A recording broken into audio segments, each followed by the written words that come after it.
Welcome to Shopware tutorial. In this video, we learn how to display buy button in the listing.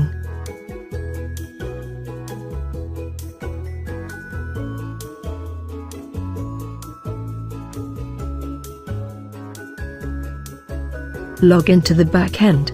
Go to Configuration and Basic Settings. Go to Front-End drop-down and select Categories, Lists.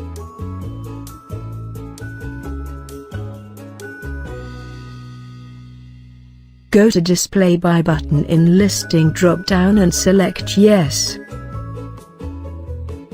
Click Save. Go to Configuration and Cache, Performance. Go to Cache tab and click on Select All. Click on Clear. Select your language and click on Start Process. Changes has been saved successfully.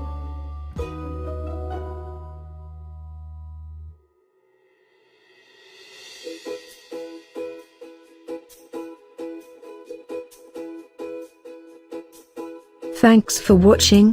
For more updates and Shopware video tutorials, please subscribe to our channel and also do not forget to press the bell icon, so that you never miss our upcoming videos.